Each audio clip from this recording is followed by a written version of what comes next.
तर अशा ह्या टेस्टिसचा जर आपण TS घेतला आणि तो जर TS आपण मायक्रोस्कोप खाली ऑब्झर्व केला तर त्या ठिकाणी जे स्ट्रक्चर डिस्क्राईब केलं जातं it is referred by the name as histology of testis. Histology of testis. काय आढळतं तुम्हाला हिस्टॉलॉजीमध्ये? So हिस्टॉलॉजिकली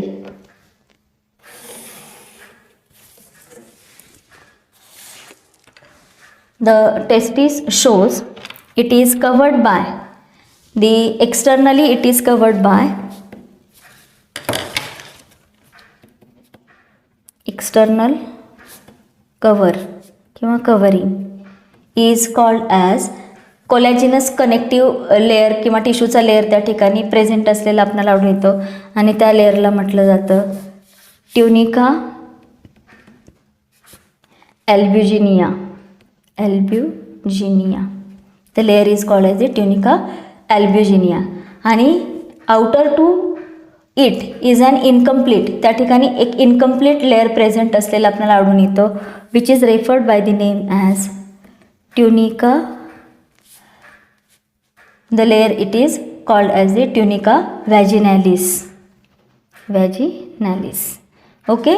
so the outermost covering it is called as the tunica albuginea, then incomplete layer it is called as the tunica vaginalis असं त्याला म्हटलं जातं. आणि ह्याच्याही आतमध्ये आणखीन एक जो लेअर असतो it is called as the tunica vasculosa असं त्याला म्हटलं जातं. काय म्हटलं जातं? Tunica vasculosa. So these are the 3 coverings which are present around the टेस्टिसच्या अराउंड प्रेझेंट असलेले आपल्याला आढळून येतात. त्यानंतर ह्या ठिकाणी ज्या टेस्टिस ह्याच्यामध्ये स्क्रॉटममध्ये प्रेझेंट असतात ती स्क्रॉटम जी आहे पूर्ण pouch it is divided in तो 2 कंपार्टमेंटमध्ये ती डिवाईड होताना आपल्याला आढळून येते विथ द हेल्प ऑफ म्हणजे त्या ठिकाणी फायबर्स अराईज होतात ट्युनिका अल्ब्युजिनियापासून आणि ते त्या स्क्रॉटमला 2 कंपार्टमेंटमध्ये डिव्हाइड करताना आपल्याला आढळून येतात, ज्याला टेस्टिक्युलर लोब्युल्स असं म्हटलं जातं. आता त्या ठिकाणी हे जे लोब्युल्स आहेत testicular लोब्युल्स, these lobules they show the 1 to 4 highly coiled tubules which are referred by the name as त्यांना काय म्हटलं जातं तर सेमिनिफेरस ट्युब्युल्स असं त्यांना म्हटलं जातं. इफ सपोज ह्या ठिकाणी आपण ड्रॉ केली आहे डायग्रॅम तर ह्या ठिकाणी हे जे लोब्युल्स आहेत which are form by the fibres from tunica albuginea आणि त्याच्यामध्ये तुम्हाला साधारण 200 ते 300 एवढे काय आढळतात तर टेस्टिक्युलर लोब्युल्स प्रेझेंट आढळतात आणि ह्या लोब्युल्समध्ये तुम्हाला काय आढळतात 1 to 4 highly coiled seminiferous tubules त्या ठिकाणी प्रेझेंट असलेले आपल्याला आढळून येतात. So such structures are going to observe. These are called as the seminiferous tubules असं त्यांना म्हटलं जातं. Okay.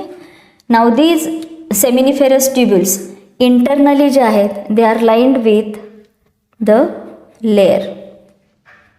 Now each one having such a internal layer. Now this internal layer which is a cuboidal germinal epithelial layer means this is germinal epithelial layer. कशा असतात? क्युबॉइडल cells त्या ठिकाणी present असलेले आपल्याला बघायला मिळतात. त्यानंतर यामध्ये in between this germinal epithelial layer there are present somehow the pyramid like cells, pyramid shaped cells like this.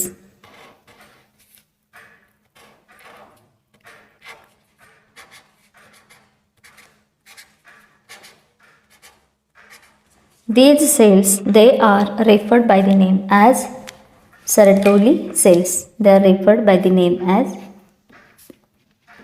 the cells. They are referred by the name as Sertoli. SERTOLI. Sertoli cells किंवा त्यांना दुसरं नाव आहे सस्टेंटॅक्युलर cells असं त्यांना म्हटलं जातं. सस्टेंटॅक्युलर cells. आता हा जो जर्मिनल एपिथेलियल लेअर आपण दाखवलेला आहे Now this terminal epithelial layer, it undergoes the process of gametogenesis. Gametogenesis means what? The process in which there is formation of gametes. मग गॅमेटोजेनेसिसच्या दरम्यान हा काय तयार करणार आहे? It leads into the formation of sperm. तर ह्या ठिकाणी जर्मिनल एपिथेलियल लेअरपासून काय तयार होणार आहे? तर स्पर्म तयार होणार आहेत. स्पर्मच्या अगोदर म्हणजे पूर्ण तयार होण्या अगोदर काही स्टेजेस असतात, ज्याला स्पर्मॅटोझोआ असं त्याला म्हटलं जातं. आणि हे स्पर्मॅटोझोआ ह्या जर्मिनल एपिथेलियल लेअरकडून तयार केल्यानंतर ते कुठं ट्रान्सफर केले जातात? They get transferred at the tip of this Sertoli cells. मग ह्या ठिकाणी हे स्पर्मॅटोझोआ असे आपणाला अटॅच असलेले बघायला मिळतात. मग हे जे स्पर्मॅटोझोआ आहेत ते जर्मिनल एपिथेलियमकडून तयार केल्यानंतर सर्टोली सेल्सवरती येऊन राहण्याचं कारण काय आहे ते बघा. These Sertoli cells they are going to act as a nourishing cells. त्या काय म्हणून काम करतात या ठिकाणी? These are the nourishing cells किंवा नरिशमेंट प्रोव्हाइड करणारे सेल्स आहेत. म्हणजे गॅमेटोजेनेसिसच्या दरम्यान तयार झालेले जे स्पर्मॅटोझोआ आहेत म्हणजे इमॅच्युअर जे स्पर्म आहेत ते जाऊन कुठे चिकटतात? तर ह्या पिरॅमिड शेप सेल ज्याला सर्टोली सेल्स म्हणतात त्याच्या टिपला जाऊन ते अटॅच होतात, ज्या ठिकाणी त्या सर्टोली सेल कशाचं काम करतात? नरिशमेंटचं काम करतात. आणि त्या ठिकाणी स्पर्मची काय केली जाते? डेव्हलपमेंट ही कॅरी आऊट केली जाते. आता स्टेजेस ऑफ स्पर्मॅटोजेनेसिस ते आपण नंतर बघणारच आहेत. ते आपल्याला कशामध्ये आढळतात? स्पर्मॅटोजेनेसिस सेमिनिफेरस ट्युब्युल्समध्ये बघायला आपल्याला आढळून येतात. आणि ह्या ठिकाणी तुम्हाला in between these seminiferous tubules जे आहेत, आता हे होल जे स्ट्रक्चर आहे it is called as the seminiferous tubules. आणि हे जे गोलाकार ट्युब्युल्स आहेत यांच्यामध्ये मध्ये आपल्याला काय आढळतं? It shows the presence of या स्ट्रक्चरच्या मध्ये असे आपल्याला बंच किंवा ग्रुपिंग आढळतं आपल्याला सेल्सचं. These are referred by the name as interstitial cells. Interstitial cells किंवा त्याला दुसरं नाव आहे the scientist who discovered it Leydig cells. They are also referred by the name as Leydig cells असं त्यांना म्हटलं जातं.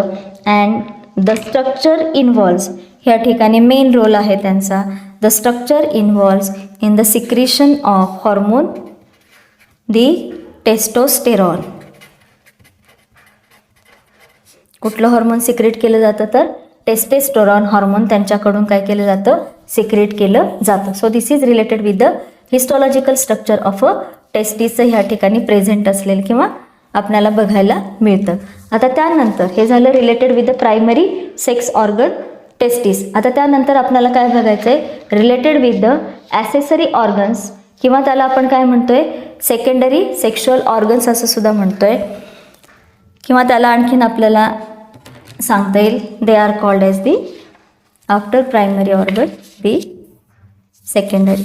आपण ह्या ठिकाणी प्रायमरीला ए म्हणूया, सेकंडरी बी आणि external genitalia C. So A finished.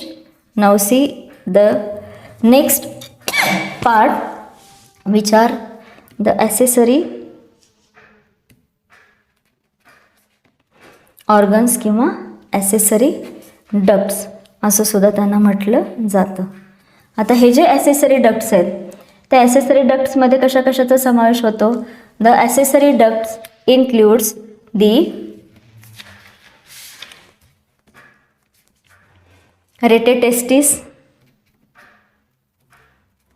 Then vas or vasa efferentia, then epididymis, then vas deferens, then it includes ejaculatory duct and urethra. Ejaculatory duct and urethra. आणि all the seminiferous tubules of the testis. आता ह्याच्यामध्ये हे प्रत्येक structure कसं कसं form होत जाते ते आपण डायग्रॅमॅटिकली काय करूयात तर समजावून घेऊयात ह्या ठिकाणी.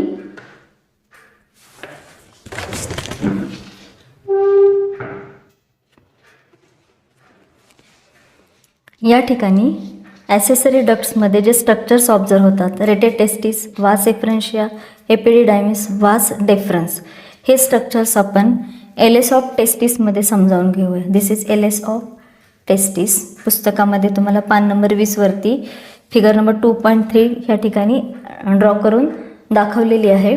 मी ह्यातले जे तुम्हाला सांगता येतील सहजपणे डायग्रॅममध्ये असे स्ट्रक्चर्स सेपरेटली ह्या ठिकाणी ड्रॉ केलेले आहेत. ॲक्च्युली याप्रमाणे हे जे तुम्हाला ह्या ठिकाणी काय दिसतात आहे, तर हे लोब्युल्स दिसतात, हे पूर्णपणे भरगच्च ह्या टेस्टिस रिजनमध्ये भरलेले आपल्याला आढळून येतात. तर सगळ्यात पहिल्यांदा आपण बघूयात related with the rete testis. तर सेमिनिफेरस ट्युब्युल्स जे असतात टेस्टिसमध्ये, तर ते पोस्टेरियर सरफेस जो आहे त्याचा, त्या ठिकाणी ते काय फॉर्म करतात, they form a network of tubules. म्हणजे ह्या ठिकाणी ते काय तयार करतात, पोस्टेरियर साईडला सगळे मिळून हे सेमिनिफेरस ट्युब्युल्स एकत्र येऊन एक जाळं विणल्याप्रमाणे जे स्ट्रक्चर तयार करतात. It is referred by the name as the structure, it is called as the rete testis. Rete means the network फॉर्मेशनमध्ये ते आपल्याला आढळतात, ज्याच्यामध्ये तुम्हाला काय आढळतं, तर 12 to 25 tubules arising from the rete testis are vasa efferentia असं त्यांना म्हटलं जातं. काय म्हटलं जातं त्यांना, they are referred by the name as vasa efferentia किंवा व्हास एफ्रन्शिया. आणि हे व्हास एफ्रन्शिया काय करतात, they carry sperms from the testis and open into the, ते कशामध्ये ओपन होताना आपल्याला आढळून येतात, तर एपिडिडायमिस रिजनमध्ये ते येऊन ओपन होत असलेले आपल्याला आढळून येतात. Now see these regions they are referred by the name as, जे रेटेड टेस्टिसपासून अराईज होणारे हे छोटे छोटे ट्युब्युल्स जे आहेत, छोटे डक्ट लाईक जे स्ट्रक्चर्स आहेत, they are referred by the name as vasa efferentia. ठीक आहे. तर अशा रीतीने 12 ते 20 एवढे फाईन ट्युब्युल्स कुठून अराईज होतात, फ्रॉम द रेटेड टेस्टिसपासून अराईज होतात, which are called as the vasa efferentia. आणि ते काय करतात, तर इथून जे टेस्टिसने तयार केलेले जे स्पर्म्स आहेत ते पुढच्या रिजनमध्ये वाहून नेण्याचं काम त्यांच्यामार्फत केलं जातात. आता त्यानंतर ते कुठं ओपन होतात, they open into the epididymis रिजनमध्ये ते काय होतात, ओपन होतात. आता एपिडिडायमिस रिजन जो आहे, त्या एपिडिडायमिस रिजनमध्ये तुम्हाला काय आढळतं, तर it shows the parts as epididymis. If suppose this is the epididymis region, तर ह्या एपिडिडायमिस रिजनमध्ये आपल्याला काय आढळतं, the epididymis region shows EPIDIDYMIS.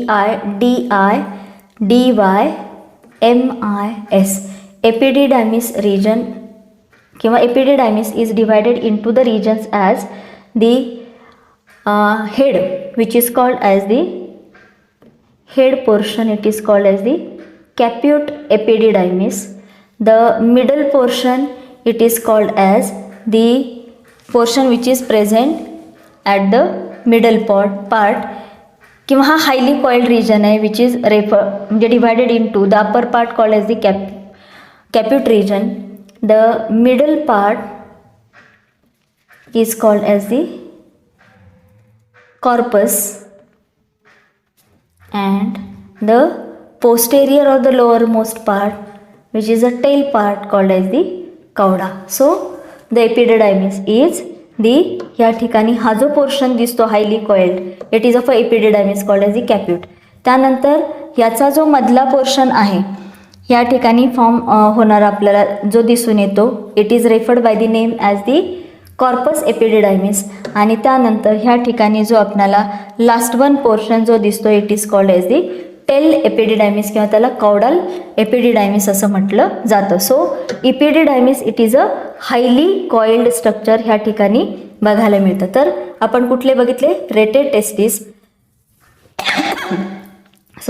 Rated टेस्टिसपासून अराईज होणारा vas efferentia opens into the highly coiled structure which is called as the एपिडिडायमिसमध्ये तो काय होतो, ओपन होताना आपणाला आढळून येतो.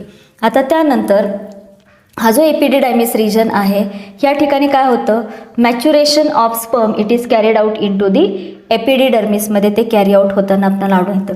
आणि असा हा जो एपिडिडायमिस आहे posteriorly it opens into the structure tubelike structure which is referred by the name as vas deferens. म्हणजे एका टेस्टिसचा इकडून येणारा हा एक व्हास डेफरन्स या ठिकाणी दाखवलेलं स्ट्रक्चर आहे आणि दुसऱ्या टेस्टिसकडून. Means these are the paired structure which that arises from the टेस्टिसपासून अराईज होणारे structure that runs anteriorly. Abdominal कॅव्हिटीमध्ये ते काय होतात, अँटेरियरली रन होताना आपल्याला आढळून येतात. तर these structures that arises from the posterior side of the epididymis, they are called as the vasa deferens. That structures they are referred by the name as vasa deferens किंवा vasa deferentia असं सुद्धा त्यांना म्हटलं जातं. आणि त्यानंतर हे जे vasa deferens आहेत ते काय होतात की अशा रीतीने अँटेरियरली ॲबडॉमिनल रिजनला म्हणजे ॲबडॉमिनल रिजनमध्ये जाऊन ह्या ठिकाणी युरिनरी ब्लॅडरपासून अराईज होणारे जे युरिनरी डक्ट आहेत त्यांना क्रॉस करून ते कुठं जाऊन ओपन होतात, they get open into the, ह्या ठिकाणी आपण जे दाखवलेलं आहे इजॅक्युलेटरी डक्ट किंवा सेमायनल व्हेसिकलचं जे डक्ट आहे त्याच्याशी जॉईन होऊन ते काय फॉर्म करतात, तर इजॅक्युलेटरी डक्ट त्या ठिकाणी ते काय करतात, तयार करतात. आणि हा जो इजॅक्युलेटरी डक्ट आहे it passes through the prostate Gland. तो कशामधून पास होतो, हा जो इजॅक्युलेटरी डक्ट आहे दिस इजॅक्युलेटरी डक्ट या ठिकाणी जी ग्लँड दाखवलेली आहे आपण तिला म्हटलं जातं प्रोस्टेट ग्लँड. त्याच्यामधून तो काय होतो तर पास आउट किंवा पास होताना आपल्याला आढळून येतो. आणि ह्या ठिकाणी तो जाऊन कशामध्ये ओपन होतो तर हा जो युरेथ्रा दाखवलेला आहे त्याच्यामध्ये तो ओपन होतो. The urethra provides a common passage for urine and semen त्याच्यामधून काय केलं जातं, पास आउट होतं. म्हणूनच त्याला आपण म्हटलेले common युरिनोजेनायटल duct.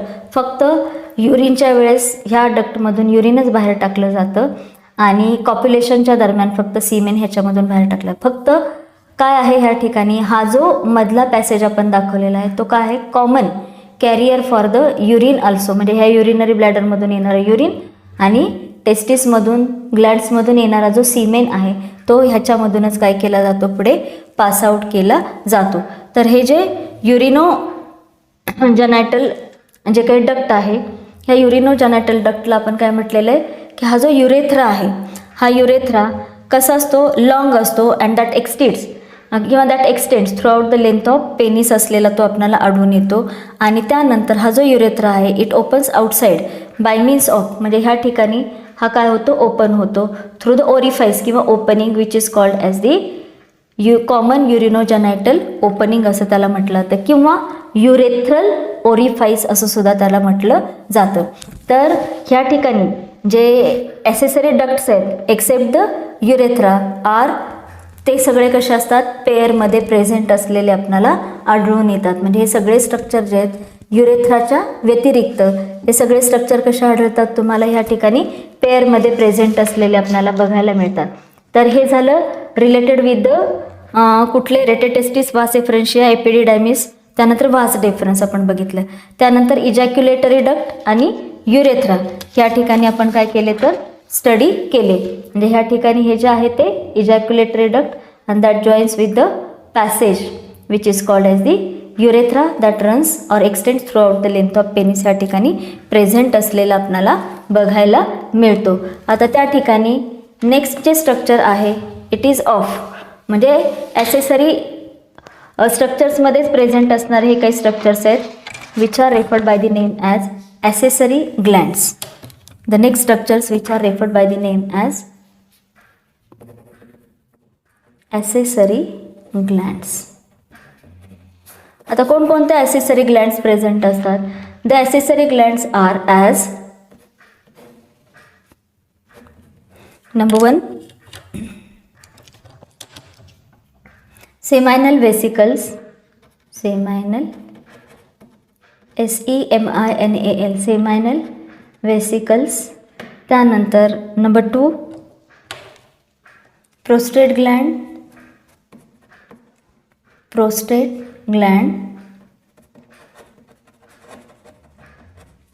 Then the Cowper's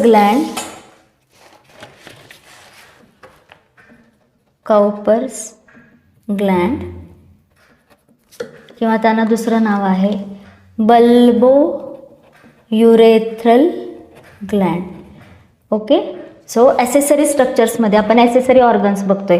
accessory ऑर्गन्समध्ये तुम्ही रेटेड टेस्टिस, वास डेफरन्स, एफरन्स हे सगळे ऑर्गन्स बघितले. त्याबरोबर काही ॲसेसरी ग्लँड्स प्रेझेंट असतात ज्या की काय तयार करतात, जे मेल बॉडीकडून सीमेन तयार केलं जातं त्याच्यामध्ये त्या पार्टिसिपेटेड असतात. त्याच्यापैकी एक ती आहे, तिला म्हटलं जातं सेमॅनल वेसिकल. आता हे जे seminal vesicle, prostate gland, Cowper's gland कुठे कुठे प्रेझेंट असतात ते थोडंसं आपण काय करूया ह्या ठिकाणी स्ट्रक्चर हे समजावून घेऊयात. तर पहिलं जे सांगितलं तुम्हाला ते कुठलं स्ट्रक्चर आहे ॲसेसरी ग्लँड्समधलं, तर ते आहे सेमॅनल वेसिकल. ह्या ठिकाणी see these are the paired structure below the urinary ब्लॅडरच्या खाली ह्या ठिकाणी दोन तुम्हाला एक्सटेंडेड कंसासारखे जे स्ट्रक्चर दिसतात they are called as the seminal vesicle असं त्यांना म्हटलं जातं. त्यानंतर नेक्स्ट जी ग्लँड सांगतोय आपण ती प्रोस्टेट ग्लँड, बरोबर ह्या ठिकाणी युरिनरी ब्लॅडरच्या खालच्या बाजूला आणि जिथं सेमॅनल वेसिकलपासून निघणारे हे इजॅक्युलेटरी डक्ट आहेत त्याच्या अराउंड एक सिंगलच जी लार्ज ग्लँड प्रेझेंट आहे. This gland it is referred by the name as काय म्हटलं जातं तिला, प्रोस्टेट ग्लँड असं त्याला म्हटलं जातं. त्यानंतर प्रोस्टेट ग्लँडच्या खालच्या बाजूला छोटेसे स्मॉल बल्ब लाईक दोन paired glands on the either side of urethra तुम्हाला आढळतात which are referred by the name as Cowper's gland. So these are the 3 glands or the accessory glands present along with the male reproductive system. One is seminal vesicle, then the second one is prostate gland and the third one it is a Cowper's gland. ह्या ठिकाणी present असलेली आपल्याला बघायला मिळते. Sorry. आता सेमायनल vesicle ही जी आहे ती कशी आहे, पेअर्ड आहे आणि पोस्टेरियर टू युरिनरी ब्लॅडर आणि ती काय सिक्रेट करते, this seminal vesicle it secretes the alkaline secretion which is called as seminal fluid. It is called as the seminal fluid असं त्याला म्हटलं जातं. आणि ह्या सेमायनल फ्लुइडमध्ये काय असतं, it consist of fructose, then it consist of fibrinogen, then it consists of prostaglandins.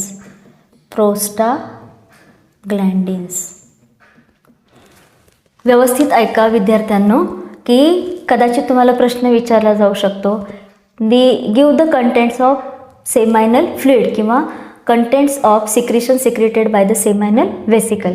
सेमायनल वेसिकलने सिक्रेट केलेलं सिक्रिशन कसं असतं, it is alkaline in nature आणि त्याच्यामध्ये काय काय प्रेझेंट असतं, इट कन्सिस्ट फ्रुक्टोज, फायब्रिनोजेन आणि प्रोस्टाग्लँडिन्स त्याच्यामध्ये प्रेझेंट असलेले आपल्याला बघायला मिळतात.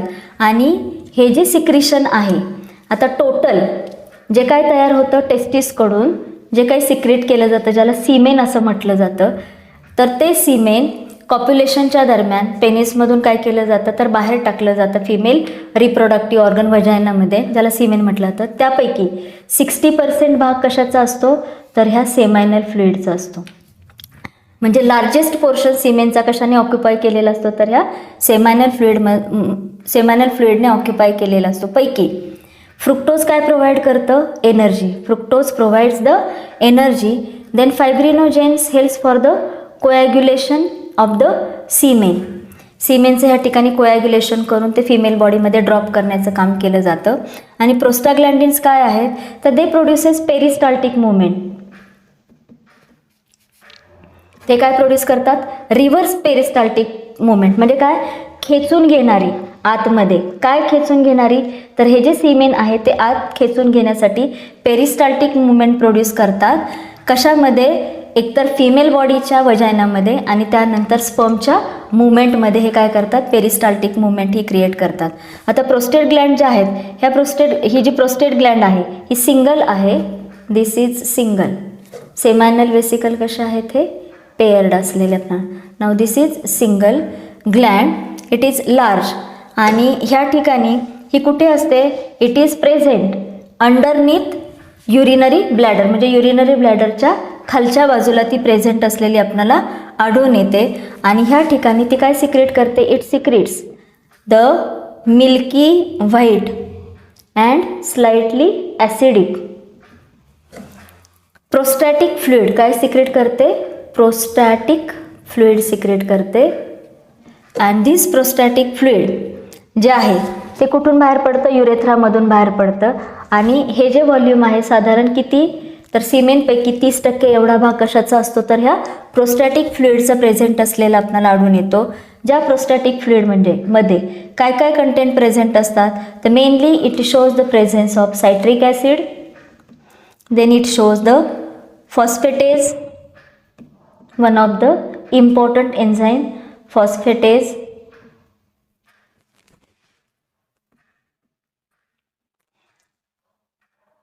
आता आणि आणखीन काही वेगवेगळ्या प्रकारचे एन्झाईम्स ह्या ठिकाणी प्रेझेंट असतात. आता ह्या ठिकाणी हे जे ॲसिड फॉस्फेटेज ह्या ठिकाणी आपल्याला प्रेझेंट असलेलं आढळून येतं, त्या ॲसिड फॉस्फेटेजचं कार्य काय आहे, तर it protect sperm from the acidic environment जे असतं वजानामध्ये प्रेझेंट असणारं, त्याच्यापासून स्पर्मचं प्रोटेक्शन हे त्या ठिकाणी केलं जातं. आणि त्या ठिकाणी प्रेझेंट असणारं जे सायट्रिक ॲसिड आहे it also provide a good nourishment, म्हणजे किंवा नरिशमेंट फॅक्टर म्हणून कशाचा उपयोग होतो ह्या ठिकाणी, सायट्रिक ॲसिडचा ह्या ठिकाणी उपयोग होत असलेला आपल्याला आढळून येतो. त्यानंतर last accessory gland which is called as the Cowper's gland किंवा बल्बोयुरेथ्रल. बल्बसारख्या छोट्या बल्बसारख्या ह्या दोन ग्लँड्स कशाच्या खाली, तर प्रोस्टेट ग्लँडच्या खाली ह्या प्रेझेंट असलेल्या आपल्याला आढळून येतात. These are the small pea sized or the small bulb like paired gland situated on the either side of urethra below the prostate gland त्या ठिकाणी प्रेझेंट असलेले आपल्याला आढळून येतात. अँड दीज ग्लँड सिक्रेट, काय सिक्रेट करतात आता त्या बघा, alkaline, viscous fluid which is called as दी, त्यांना काय म्हटलं जातं तर कॉपर्स फ्लुइड असं सुद्धा म्हटलं जातं. And it acts as a lubricant. See the main function of it, it acts as a lubricants, म्हणजे वंगनीकरण करण्याचं काम ह्यांच्या मार्फत केलं जातं during the process of copulation. So this is related with the accessory glands associated with the male reproductive सिस्टीमशी associated असणाऱ्या. आता त्या ठिकाणी आपण उल्लेख करतोय की हे जे सगळं कॉन्स्टिट्युएंट आहे which is going to form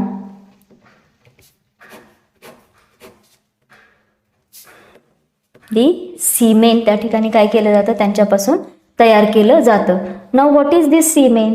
सीमेन इट इज द, म्हणजे fluid part which is ejaculated during the process of copulation into the female बॉडीमध्ये तो काय केला जातो, सोडला जातो. That portion or that part it is called as the semen, जो कोणाकडून तयार केला जातो, मेल रिप्रोडक्टिव्ह सिस्टीमकडून तयार केला जातो, जो विस्कस आणि अल्कलाइन आणि मिल्की फ्लुइड असतं, ज्याचा pH साधारण किती आढळतो आपल्याला 7.2 to 7.7. Hence it is alkaline in nature.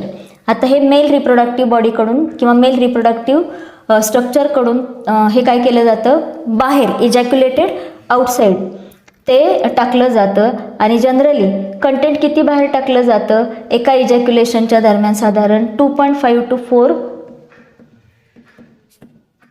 ml एवढं सीमेन एका इजॅक्युलेशनमध्ये काय केलं जातं, बाहेर टाकलं जातं. Now see the amazing factor, ह्या सिंगल इजॅक्युलेशनमध्ये एवढ्या कंटेंटमध्ये किती स्पर्म प्रेझेंट असलेले आढळून येतात आपल्याला. See 400 million number of sperms are present in a single ejaculation मध्ये प्रेझेंट असलेले आपल्याला आढळून येतात. आणि ह्याच्यामध्ये जे सिक्रिशन्स आहेत ते वेगवेगळ्या ग्लँड्सकडून येणारे सिक्रिशन्स या ठिकाणी प्रेझेंट असलेले आपल्याला आढळून येतात. आणि हे सिक्रिशन्स जे आहेत ॲसेसरी ग्लँड्सकडून येणारे they provide nourishment. For example nourishment in the form of fructose जे आहे ते त्या ठिकाणी नरिशमेंटचं काम करतं. तर काही सिक्रिशन जे आहेत ते काय करतात, ॲसिडिटी जी आहे वजायनल पॅसेजची ती न्यूट्रलाइज करण्याचं काम करतात. तर काही काय करतात, पोस्टाग्लँडिनसारखे जे कंटेंट्स आहेत ते काय करतात, तर दे ॲक्टिवेट्स किंवा they give more mobility to the स्पर्मला मोबिलिटी देण्याचं काम हे त्यांच्यामार्फत केलं जातं. So this is related with the accessory glands or the accessory organs. Now see the last part from the male reproductive system as a external जेनिटॅलिया.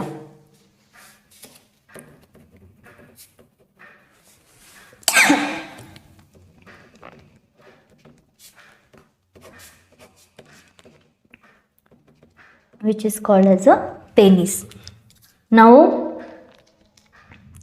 हा जो part आहे it is which is referred by the name as, ह्या ठिकाणी आपण दिलेलं आहे की external genitalia which is a visible part, anteriorly visible part आहे हा रिप्रोडक्टिव्ह सिस्टीमचा, विच ॲक्ट्स ॲज अ